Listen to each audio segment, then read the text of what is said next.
Aua ne ia atu wale o tauloto.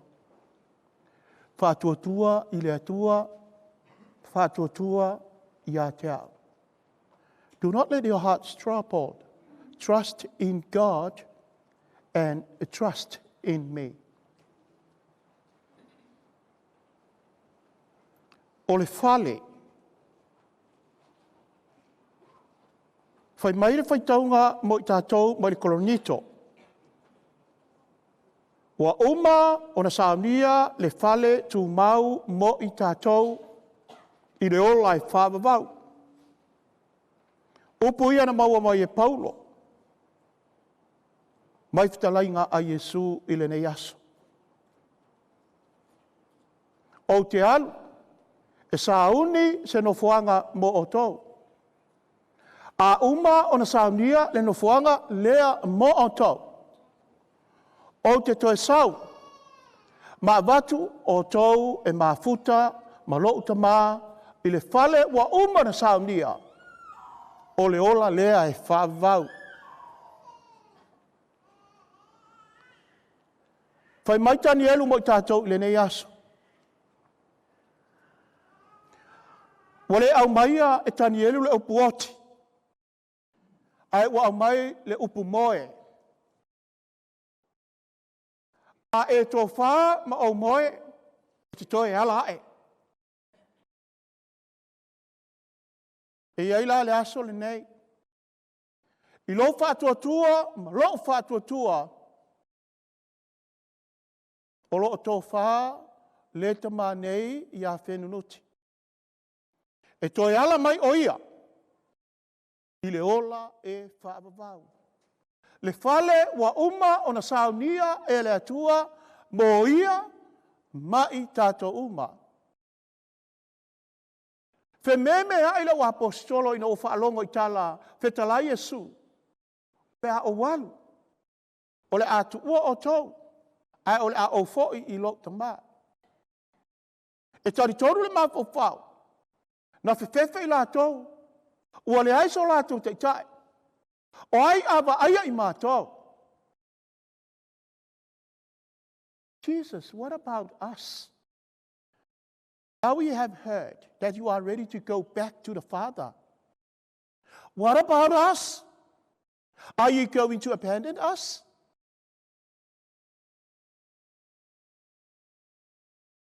Whai mai na sila alofa Iesu i lana o apostolo. I le whememe ai. Ma lātou le o ta lia, mo lātou le malama, o ai Iesu. Oma le tolu tau sanga, na whe muli ta iai i a Iesu. Wa le taimi e toi fo iai Iesu. Ai talo whai. Olo o ne nefu pea le lātou channel. Who is Jesus? What about us? Whai mai Iesu, don't worry, be happy. You are right. I am ready to go to my Father. I'm going there to prepare a place for you. And after preparing that place for you, I will come back and take you with me. We'll live together in that house with my Father.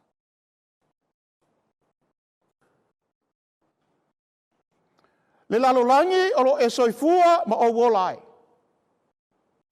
Wa na se no fuanga le tu mau. O le olanga o lo tato iai. E tā penai oe le kerisiano o au le kerisiano.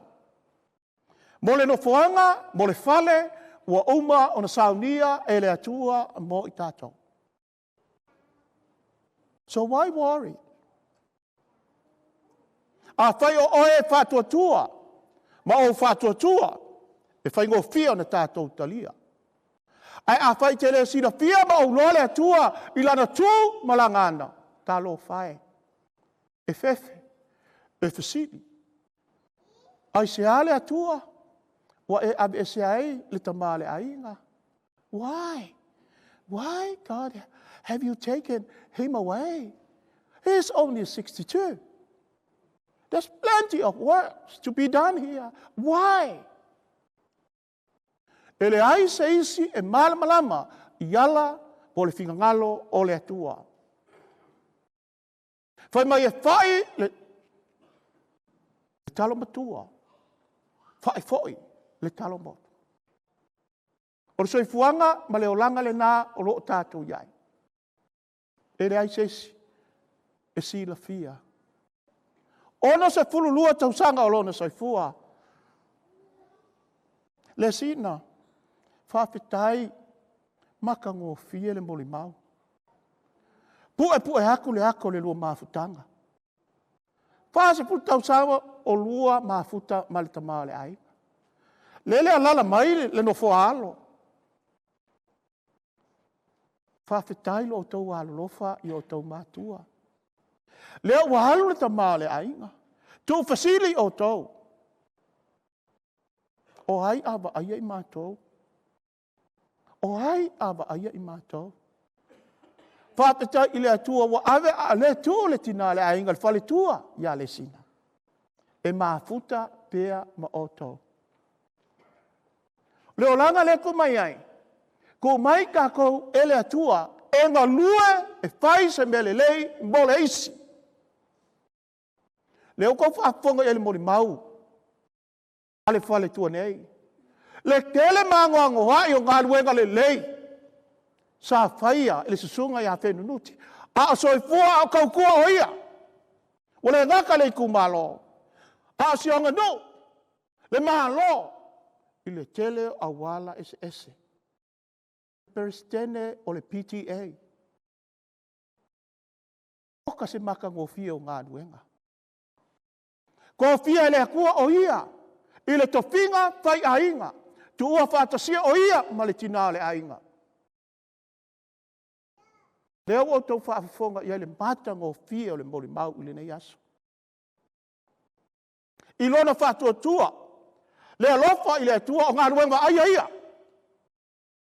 Tātou te whaia a wale ola e whaavavau.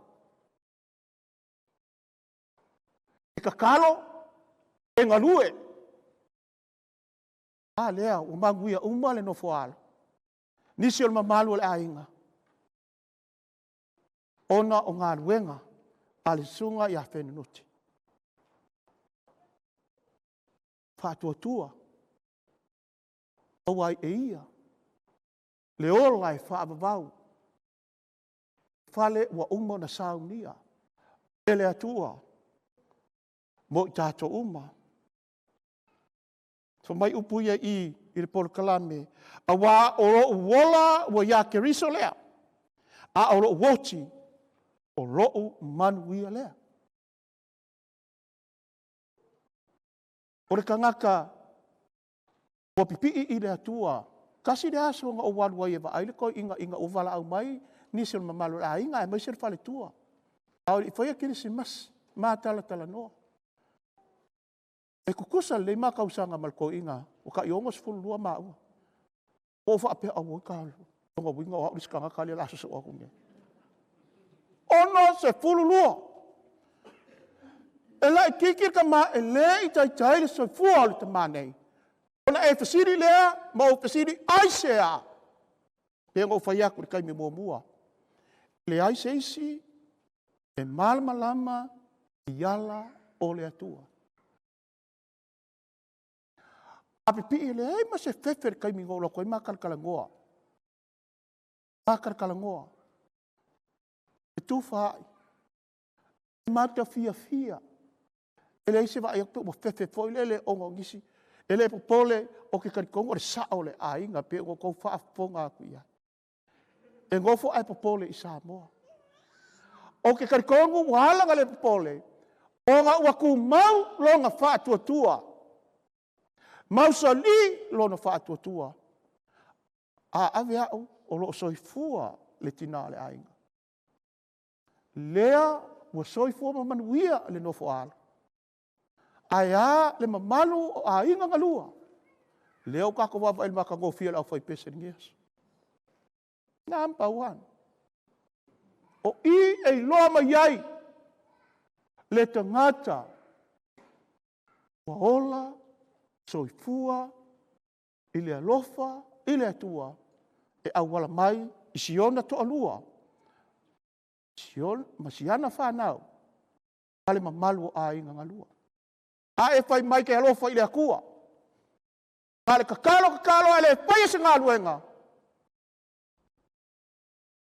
O le mea fisi sira mai le akua le whai ngā luenga. O whakasi le kakalo mane ngā luenga. O i kako umanga, ako whai se ngā luenga. A wā leisi, a wā le uso, a wā le tofine. A wā le olo o mo mia le fisoswani. I le ataimi. A kako ngā lulue, ma whai ngā luenga o le whātua tua, Bava ayatu po ai o fia maua se fisoswani. E whai ngō fia me uma. E maua kako kaui. Le fale ua saunia. Yesu o i tātou. Do not let your hearts be troubled. Trust in God and trust in me. Yes, you are right. Don't be afraid. I am ready to go to my Father. I have to prepare a place for you. And after preparing that place for you, I will come back. O yaila le aso le nei. Ma watu oe. E ma futa. Ma lota ma i le olai whaavavau.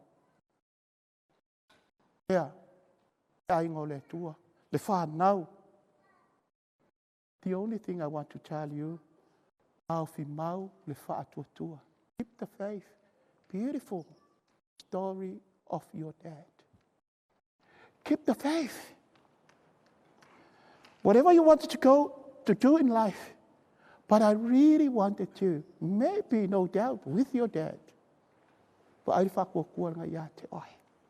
look after your children, beautiful grandchildren, 9 of them.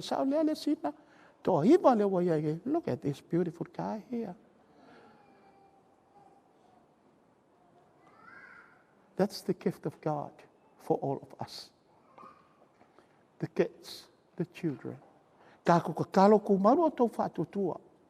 Le sina, pamarugia fo ile tua iate. Oi whawhetai, e ui, inu o tu ua, e le tamale a inga le lua mātanga. A o ngā wenga sa lua whaia. Ile nuu, ile tumalo, sa moa, ele ngalo lea. Ia te au, ma le mamalu a inga ngalua, wo mai masan. Whamanuia le tua, whamanuia le whai ngā malanga. Ka kala mai mātou. Whawhetai, i lau tau tua māta vela. Lau sasunga whenanuti. Sa e ngalue ai. Mosi o a inga. Ai mai se lo whātua tua, i le atua. Te talo mai mo mātou. Ina ia mātou o atu. Maua so mātou awa noa. I le whale le nā, wa e mua atu i ai. Ma nisi ma malu le ainga. Ma te talo mai. A futa, ma le au angelo. Te pese vi inga o le atua. Ai mai se le au sangata o le au sangata. I la atou. A ngātou hasa ina le nasua le tai hao. A wā le tala le lei. Lea na e muli ta iai. Aua ne ia atu vale o tau loto. Whātua i le tua, ma whātua mai i a tea. I le sua whaul tamā, male alo, male anganga pa ia. Amen.